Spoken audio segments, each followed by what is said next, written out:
Hey everyone! Ever felt a bit lost when dining out in Japan?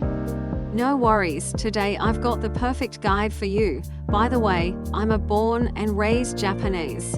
On this channel, I share insights into Japanese culture, language, must-visit spots, and delicious foods.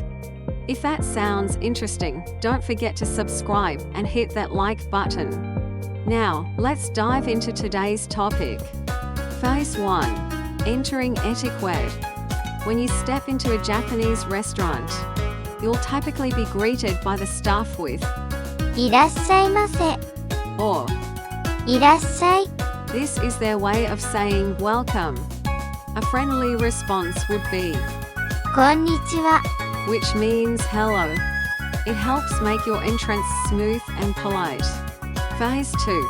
Being seated. In many restaurants, the staff will guide you to your seat.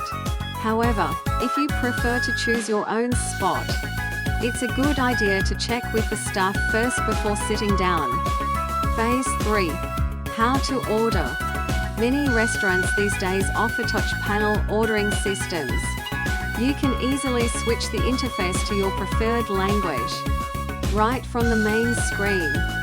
Not only can you place your order this way, but you can also call the staff or request the bill. The challenge arises when there's no touch panel. In such cases, asking for an English menu is a good start. 英語のメニューはありますか This means, do you have an English menu? If they don't, using your phone's camera to translate. The menu is a popular workaround nowadays. But hey, why not take a leap of faith and try something recommended by the staff? おすすめはありますか This translates to do you have any recommendations? Just make sure to let them know if there's something you don't eat. Phase 4. Dining etiquette. When the staff brings your meal, a simple ありがとう or ありがとうございます is a polite gesture.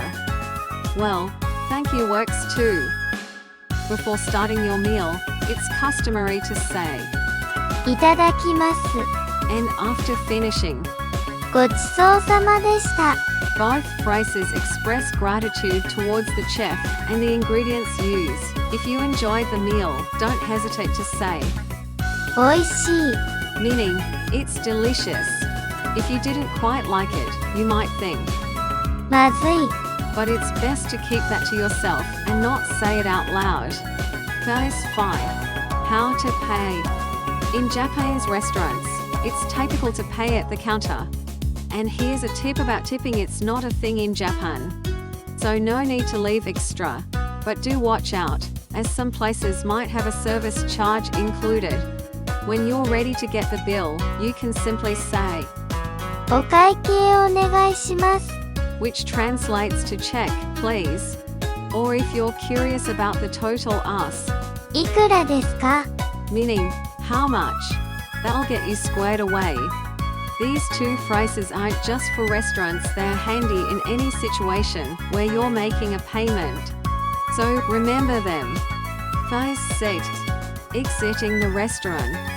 When you're leaving a restaurant in Japan, it's customary to say, ありがとうございました or simply, ありがとう both of which mean thank you.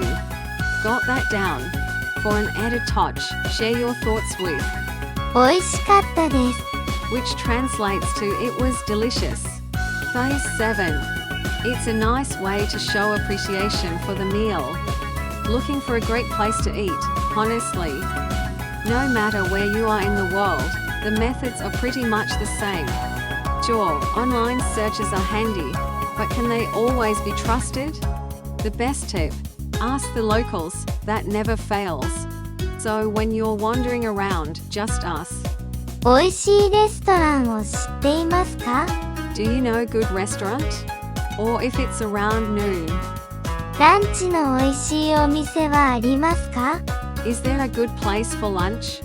Switching it up for the evening? Try, ディナーのおいしいお店はありますか are there any good place for dinner?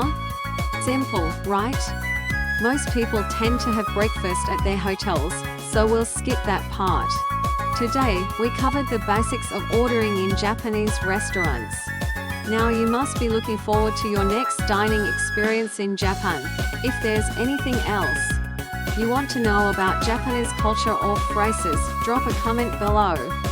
Next time, we'll introduce essential phrases for asking directions. Stay tuned.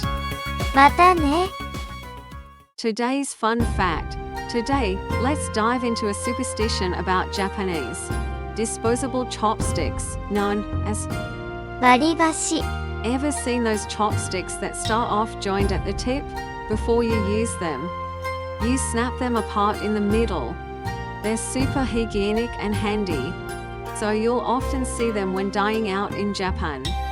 Now, here's a fun thing to try before breaking them apart.